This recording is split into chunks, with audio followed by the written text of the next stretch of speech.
সবাইকে নিয়ে একসঙ্গে পথ চলতে চাওয়া আর পথ চলা এর মধ্যে বিশাল একটা ফারাক আছে। আমি ছোট্ট একটা মানুষ, ছোট্ট একটা জীবন, আর অনেক বেশি শিক্ষিত এটাও না। তবে আমার পারিবারিক শিক্ষা আছে। আমি জানি আপনজন মানে তারা, যারা আমার আত্মীয়স্বজন এবং আমার হাজব্যান্ডের আত্মীয়স্বজন। আমি সবাইকে নিয়ে একত্রে একসঙ্গে চলতে চাই। আসসালামু আলাইকুম, কেমন আছেন সবাই? আশা করতেছি সবাই অনেক ভালো আছেন। আলহামদুলিল্লাহ, আল্লাহর রহমতে এবং আপনাদের দোয়ায় আমরাও বেশ ভালো আছি। আমি খুবই সাধারণ একটা মেয়ে, খুবই সাধারণ পরিবার থেকে এসেছি। অনেক ভালো কিছু পারি, অনেক ভালো কিছু জানি, এটা আমি বলবো না কখনোই। তবে আমার মধ্যে যতটুকু শিক্ষা আছে আমি চাই ততটুকুর মধ্যে দিয়ে সবার সঙ্গে মিলেমিশে থাকা। আমি সবাইকে নিয়ে থাকতে চাই, সবাইকে অনেক বেশি ভালোবাসতে চাই। এটা আমার দোষ, বরাবরেরই দোষ। তবে আমি যে সবার কাছে অনেক বেশি প্রিয় এটা কিন্তু না।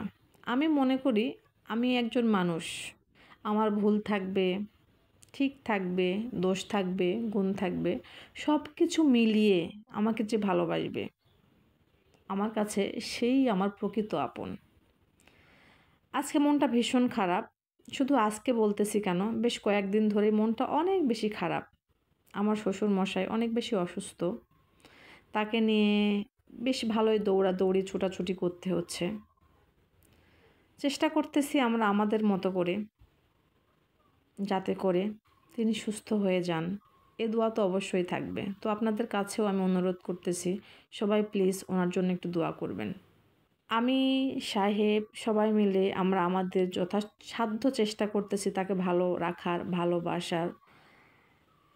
কারণ আমার পরিবারটা অনেক ছোট, আর আমি এই মানুষগুলোর কাছ থেকে যে ভালোবাসা পেয়েছি, সত্যি কথা বলতে এই ভালোবাসা আমি আমার পরিবারের কাছ থেকেও পাই নাই। তবে হ্যাঁ, আমার পরিবারে কিন্তু আমার বাবা মা আছে, তারা বাদে প্রত্যেক বাবা মার কাছেই তার মেয়ে কিন্তু রাজকন্যা। আমিও সেম। আমার জীবনেরও গল্প আছে, ইনশাল্লাহ কোনো একদিন সময় করে পর্যায়ক্রমে বলবো, সেই ইচ্ছাটা আছে। আমি না অনেক গুছিয়ে কথা বলতে পারি না, কেন জানেন? আমি মনে করি আমি বরাবরই খুব একটা ভালো স্টুডেন্ট ছিলাম না। তবে সব সময় প্রতিযোগিতা কিন্তু সমানে সমানে হয় না। যদি প্রতিযোগিতা সমানে সমানে হইতো তাহলে হয়তো আমি বুঝতে পারতাম বা বুঝাতে পারতাম নিজেকে যে আমি কতটা পারি। আসলে সেই সুযোগ কখনো হয়ে ওঠে নাই। এটা নিয়ে আমার কোনো আফসোস নাই। কে আমাকে কি ভাবলো, কে কিভাবে নিল, এটা আমার কাছে ম্যাটার করে না। আমার কাছে যেটা ম্যাটার করে, কে আমাকে ভালোবাসলো আর আমি তাকে কতটা ভালোবাসা রিটার্ন করতে পারলাম। আমি কোনো পাবলিক ফিগার না যে সবার মন জয় করে আমাকে চলতে হবে। তবে হ্যাঁ, আমি একজন মানুষ, আর মানুষ সামাজিক জীব। সমাজে বসবাস করতে হলে কিছু কিছু দায়িত্ব কখনো এড়ানো যায় না, আর আমি এড়াতে চাইও না। আমি নিজের থেকে দায়িত্ব নিয়ে অনেক কিছু করতে পছন্দ করি। সবচাইতে বেশি যেটা পছন্দ করি, আমার পরিবারের সদস্যদের, আমার আপনজনদের ভালো রাখার চেষ্টাটা করতে পারি বা চেষ্টাটা করি আমি। আমার কাছে আমার বাবা মা যতটা, আমার শ্বশুর শাশুড়ি ঠিক ততটাই। আমি আমার বাবা মাকে যতটা ভালোবাসি, তাদেরকেও আলহামদুলিল্লাহ ততটাই ভালোবাসার চেষ্টা করি। জানি না কতটা পারি। তো আমি কিন্তু সবসময় বলি এটা, যে নিজের বাবা মাকে কিন্তু আঘাত দিয়ে কথা বলা যায়, আঘাত দেওয়া যায়। কিন্তু একজন শিক্ষিত, একজন বুদ্ধিমতী মেয়ে বা ছেলে যেই হোক না কেন, সে কিন্তু বোঝে যে নিজের বাবা মাকে আপন করা অনেক সহজ, কিন্তু অন্যের বাবা মা, অন্যের আত্মীয় স্বজনকে আপন করা অনেক কঠিন। জানি না আমি কতটা পেরেছি, তারাই বলতে পারবেন। কারণ আমরা তো সবসময় বাহিরেরটাই দেখতে পাই, তাই না? আমাদের কি অন্তর্চক্ষু আছে সেটা দিয়ে আমরা দেখতে পাবো তার মনের মধ্যে কি চলতেছে? এটা কিন্তু না। আমি কতটা কি পেরেছি, কতটা কাকে ভালোবাসি সেটা তারা বলতে পারবে। এইটা আমি কখনোই জাজমেন্ট করতে যাব না। তবে আমি যেটা করতে পারি আমার তরফ থেকে, আমরা 100% দিয়ে তাদেরকে ভালোবাসতে পারি। বাকিটা আল্লাহর ইচ্ছা। আমি না ভাগ্যে খুব বিশ্বাস করি, জানেন? আমি বিশ্বাস করি যে আল্লাহ যা করেন মঙ্গলের জন্য করেন। এজন্য আমার জীবনে হতাশাটাও অনেক কম। তবে যতটুকু আছে আমি সেখান থেকেও বের হওয়ার চেষ্টা করি। আমি নিজেকে কাউন্সেলিং করানোর চেষ্টা করি। কারণ আমার এমন কেউ নাই যাকে কিনা আমি মনে দুইটা কথা বলতে পারবো, আমার মা আর আমার বোন ছাড়া। আর তাদেরকেও কিন্তু সবসময় সব কথা বলা যায় না। কেন বলা যায় না জানেন? কারণ তাদেরকে বললে তারা অনেক বেশি চিন্তা করবে। আর আমি তো যথেষ্ট বড় হয়েছি, একটু হলেও ম্যাচিউরিটি আমার মধ্যে আসছে। আমি কখনোই চাইবো না যে আমার বোন, আমার মা, আমার বাবা আমাকে নিয়ে টেনশন করুক। আলহামদুলিল্লাহ, আমি আমার অবস্থান নিয়ে অনেক খুশি। আমি কিন্তু সবসময় এটা বলি। আপনারা যারা আমার ভিডিও দেখেন তারা কিন্তু জানেন যে আমি সবসময় আমার অবস্থান নিয়ে সন্তুষ্ট আছি। তবে আমাকে নিয়ে তারা সন্তুষ্ট কিনা সেটা কিন্তু তারাই বলতে পারবেন, আমি সেখান থেকে বলতে পারবো না। তো এই যে আজকে আমি একটা রান্না করব, কারণ আমার মনটা ভীষণ খারাপ। শ্বশুর আব্বাকে নিয়ে অনেক বেশি ব্যস্ত আছে, এটা তো আমি আপনাদেরকে বললাম। তাকে ডক্টর দেখানো হয়েছে, তো যে ডক্টর তাকে রেকমেন্ড করেছে অন্য ডক্টরের কাছে, আমি চাচ্ছিলাম যে তাকে রিপোর্টগুলো দেখাতে। অবশ্য তিনি নিজের থেকেই বলেছিলেন যে ওখানে দেখানোর পরে রিপোর্টগুলো একটু আমাকে দেখাবেন প্লিজ। আমি যখন ভয়েস দিচ্ছিলাম, কেন জানি না আমার মনের মধ্যে অনেক মেঘ জমেছিল, আর সেই সঙ্গে সঙ্গে আকাশেও মেঘ জমেছিল। প্রচণ্ড বৃষ্টি হচ্ছে বেশ হঠাৎ করেই, আর বৃষ্টির মধ্যেই আমি ভয়েস দিচ্ছি। কেন জানি না আজকে ইচ্ছে করলো না জানালা দরজা বন্ধ করে, যেন কোনো শব্দ না আসে, এভাবে ভয়েস দিতে। কখনো কখনো আকাশের দিকে তাকিয়ে থাকতে অনেক ভালো লাগে। তো যেটা বলছিলাম, শ্বশুর আব্বার, আমার শ্বশুর মশাইয়ের, আমি কিন্তু আব্বু বলে ডাকি আমার শ্বশুরকে। তো আব্বুর রিপোর্টগুলো নিয়ে আমি ডক্টরকে দেখিয়েছি। ডক্টর অনেক ভালো কিছু বলেছে, এটা বলবো না, তবে অনেক খারাপ কিছুও বলে নাই। আশা দিয়েছে ইনশাল্লাহ, তবে অনেক রেস্ট্রিকশানের মধ্যে দিয়ে তাকে যেতে হবে। যদি তিনি সব কিছু ফলো করতে পারে তাহলে ইনশাল্লাহ লাইফে আরও আরও কিছু দেখতে পারবে, আরও কিছু অর্জন করতে পারবে কিনা আমি জানি না, তো আরও কিছু দেখতে পাবে, আরও কিছু সময় কাটাতে পারবে এই সুন্দর পৃথিবীতে।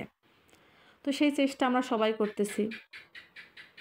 আমি এখানে কাজ করতেছিলাম আর এগুলো গুছায় রাখতেছিলাম, কারণ সময় পাচ্ছিলাম না। এগুলো কিন্তু কালকে নিয়ে আসছে সাহেব বাজার থেকে, আমাদের বাসার বিস্কিট চানাচুর সব ফুরে গিয়েছিল, তো এগুলো সব নিয়ে আসছে। আমি এগুলোকে গোছাবো। আসলে মন ভালো না থাকলে আমার মনে হয় কাজ করতে ভালো লাগে না। তো এদিকে রান্না করতেছিলাম। আমি কিন্তু কখনোই একটা রান্না করি না, চাইতে একটু ভাজি হোক ভর্তা হোক করি, কিন্তু আজকে অনেক বেশি খারাপ লাগতেছিল। পার্সোনালি আমার মনটা অনেক বেশি খারাপ ছিল, তার মধ্যে শ্বশুরের অবস্থা দেখে বা এই রিপোর্টটা দেখাবো সেই টেনশানে আরও বেশি খারাপ লাগতেছিল। আর এর মধ্যে আমার মেয়ের মানে বাচ্চাদের সঙ্গে একটু রাগারাগি করছি। তো সব মিলাই আমি একটু খারাপই ছিলাম, এখন খুব খারাপ লাগতেছিল। কাজ করতেছিলাম কিন্তু কাজে কোনো মন ছিল না। দেখেন কয়টা চানাচুর মানে একটু করে ভিতরে পড়ছে আর অনেকগুলো বাহিরে পড়ছে। আমি কিন্তু এতটা অসচেতন হয়ে কাজ করি না। তো জানি না আপনাদের কেমন লাগতেছে আমার ভিডিও বা আমার ভয়েস।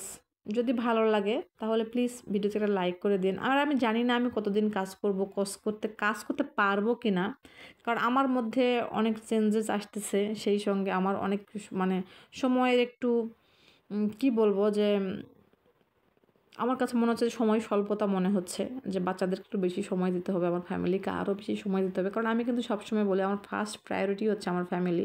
আমি এই জগতে আসছি আমার শখ থেকে, বাট অনেক বেশি সময় কিন্তু আমি দিই না। আপনারা জানেন, যারা আমার ভিডিও দেখেন, জানি অনেক বেশি দর্শক নাই। আমি চলে গেলে হয়তো বা কারো কোনো কিছুই যাবে বা আসবে না, তবে চেষ্টা করতেছি আমার জায়গাটাকে আমি একটু হলেও ধরে রাখার, মন দিয়ে কাজ করার। কতটা পারতেছি আপনারা কমেন্ট করলে সেটা বুঝতে পারবো।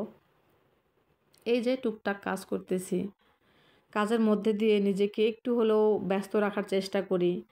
আমার বাবা কিন্তু বাহিরে থাকেন, ওনার জন্য অবশ্যই দোয়া করি, আমার মায়ের জন্য দোয়া করি, শাশুড় শ্বশুর সবার জন্য দোয়া করি। আমি সত্যি কথা বলতে সবাইকে মন থেকে ভালোবাসি। আর আমার ছোট্ট জগতে, ছোট্ট পৃথিবীতে আমি চাই না যে কোনো একটা তারা ঝরে যাক। তো সবাই প্লিজ আমার ফ্যামিলির জন্য দোয়া করবেন। তো এখানে আসলে যখন মন খারাপ থাকে না, তখন মনে হয় চারিদিক থেকেই মন খারাপ চলে আসে। মানে একটা বলে না মানুষ, দুঃসময় আসলে সব দিক থেকে আসে। তো মেয়ের এই ড্রেসটা বানাতে দিয়েছিলাম, মোটামুটি 3 সপ্তাহ হয়ে যাচ্ছে। কতবার যে ড্রেসটা প্রথমে বানাতে দিলাম, 1 সপ্তাহ লেট করলো, দিল না, তারপরে সপ্তাহে দিল, নিয়ে আসার পরে মেয়েকে পরাই দিলাম, এইটা বিভিন্ন সমস্যা। আমি কিন্তু সচরাচর নিজের কাজ নিজে করতে অনেক বেশি পছন্দ করি। তো এই যে আমি স্কার্ফটাকে ঠিক করতে দিয়েছিলাম, অনেক বেশি টাইট হয়ে গিয়েছিলো, এবার এত বেশি লুজ করে দিয়েছে, মাঝখানে যে একটা এলাস্টিক দিতে হবে সেটাও টাকাও দেয় নাই। আসলে বলতেছি না যে আর আমার না ভাল লাগছিল না যে তাকে যে আবার বলবো এখানে এলাস্টিক লাগায় দেন।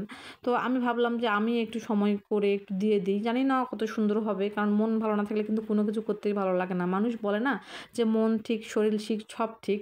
আসলে শরীর ঠিক না থাকলে মনও ঠিক থাকে না, আর মন না ঠিক থাকলে শরীরও ঠিক থাকে না।